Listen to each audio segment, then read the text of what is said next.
Because this role of kinsman redeemer was not popular, in fact it was extremely unpopular, the law was very specific about it, as we see in Deuteronomy 25, 5 to 10, and we'll read that. Deuteronomy 25, 5 to 10.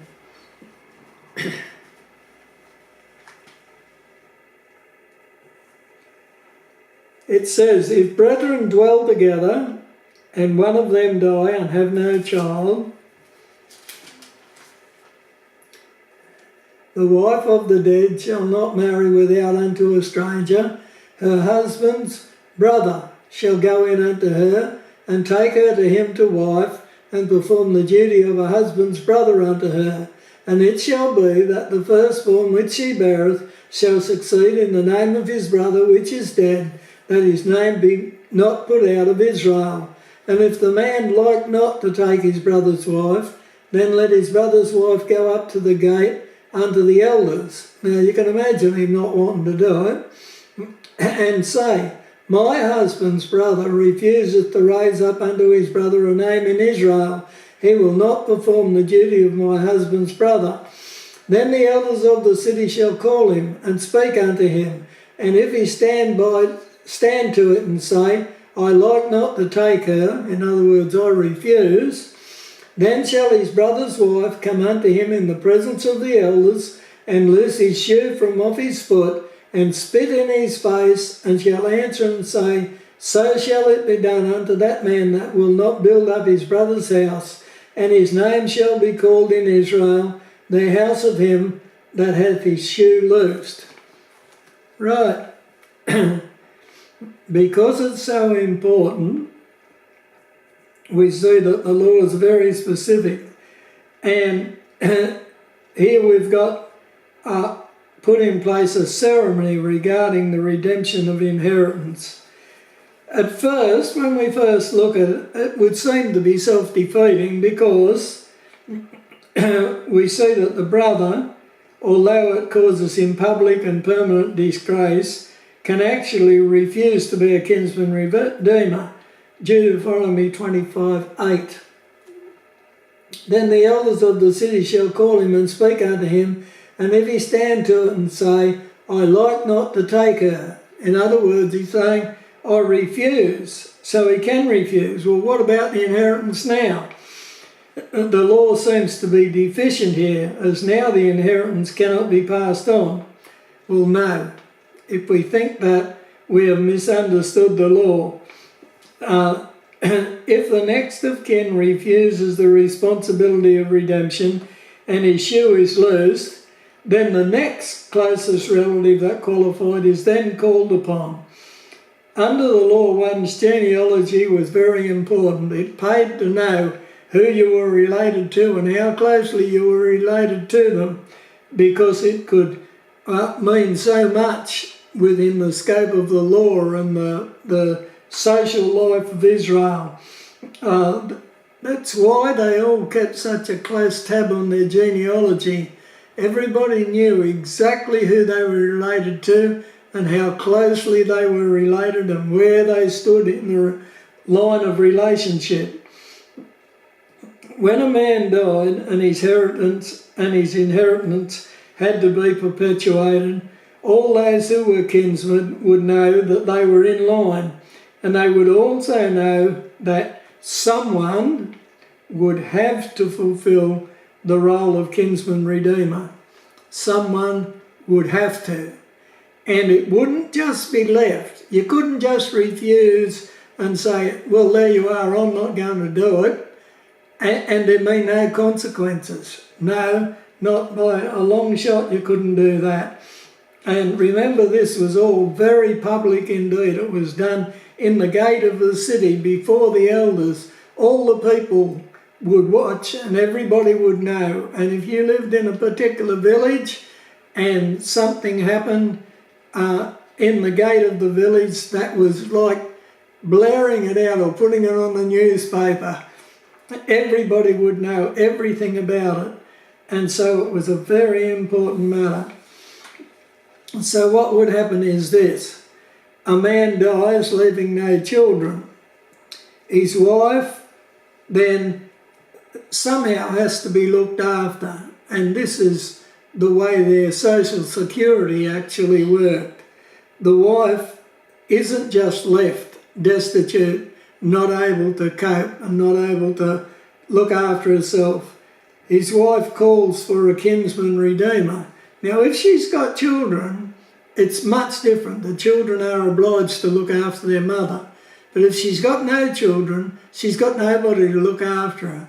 And so, if there was a situation where there was just nobody to look after her, then she could either go back to her parents, if that was possible, but usually they would be old and had died, or she just would starve.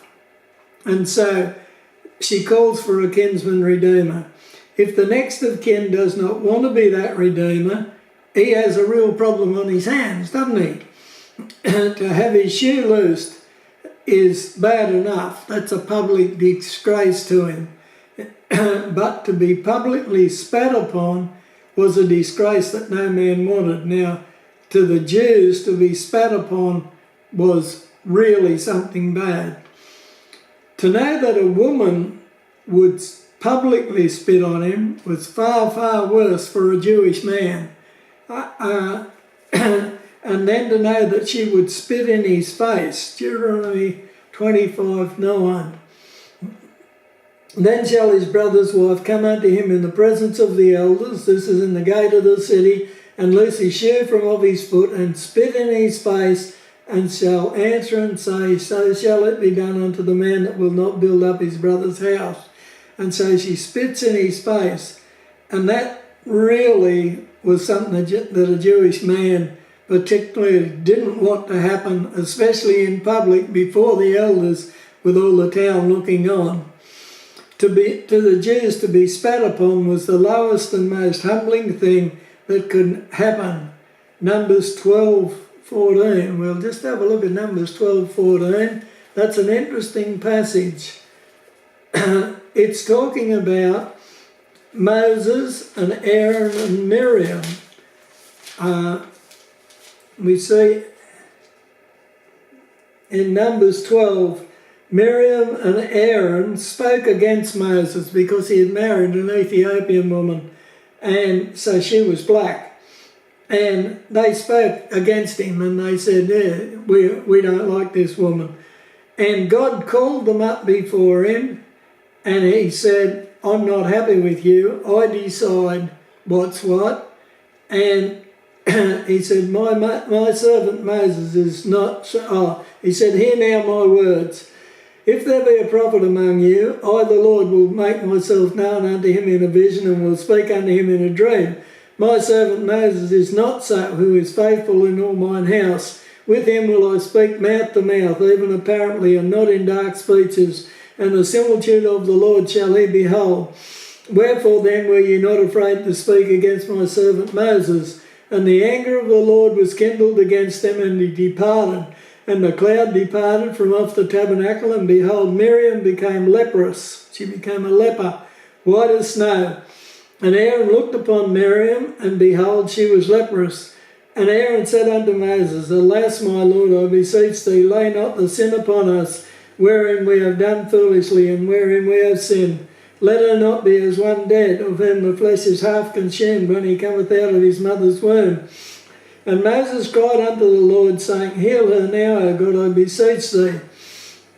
And the Lord said unto Moses, If her father had but spit in her face, should she not be ashamed 7 days, or be unclean for 7 days? Let her be shut up out of the camp 7 days, and after that let her be received in again. And Miriam was shut out from the camp 7 days. Right, so to be spat upon made you unclean, ceremonially unclean. To be spat upon, just if a man spat in the face of his daughter, she became unclean and put outside the camp for 7 days.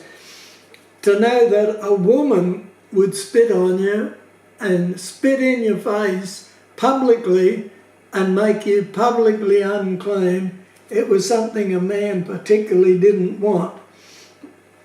And so it was the most humbling thing that could happen.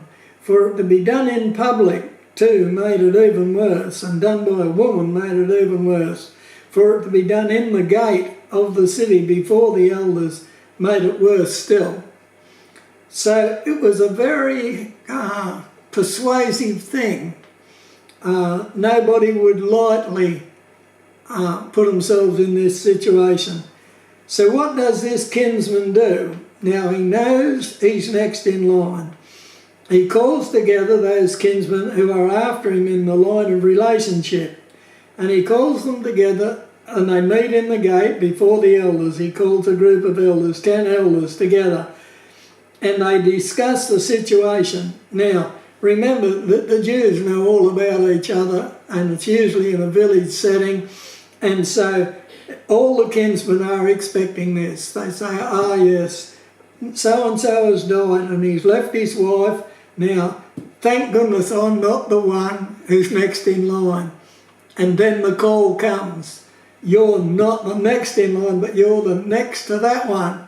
Or you're the next to that one. And so they're called and they meet in the gate before the elders and they discuss the situation. The question of who will redeem goes from one to the next until a redeemer is found. Now, they'll all say, I'd rather not do it if I can get out of it. Will someone else do it? Right, but it's clearly understood by all that one of them will do it.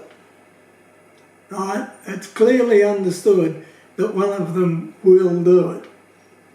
And each considers carefully the consequences of them not sorting it out this way. Now, they know they're not going to leave till it's sorted out because they're all in the gun. Rather than being spat upon, they will come up with a redeemer.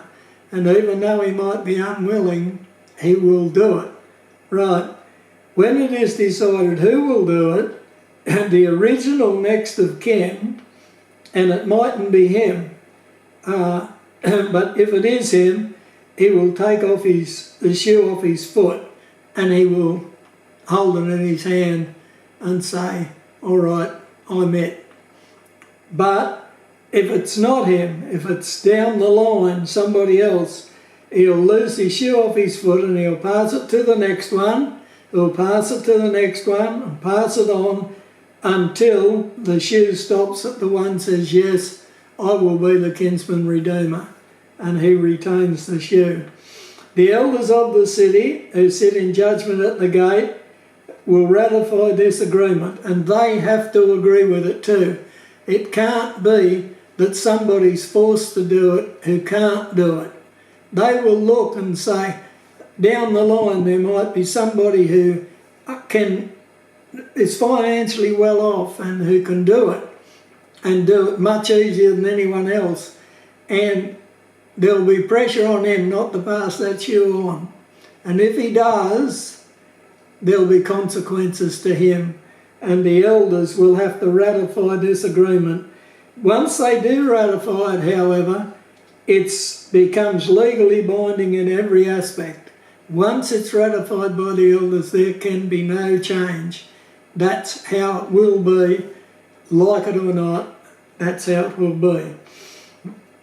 And so it's very important that the elders are satisfied, and they have to publicly say that they are satisfied before it's ratified. Thus the inheritance is perpetuated, the woman is provided for, the family line is unbroken, and all without the public disgrace of Leviticus 25, 9 and 10, where the woman has to come and spit in the face of the man who rejects to take on this role.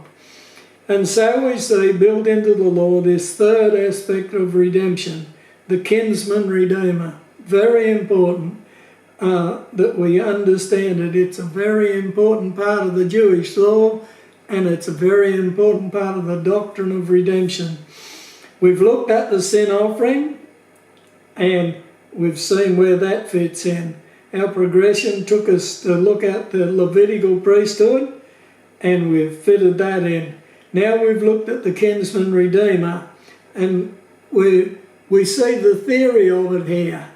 But now we will look at this principle of a kinsman redeemer in practice, and we will see a wonderful type or a shadow of Christ as our kinsman redeemer.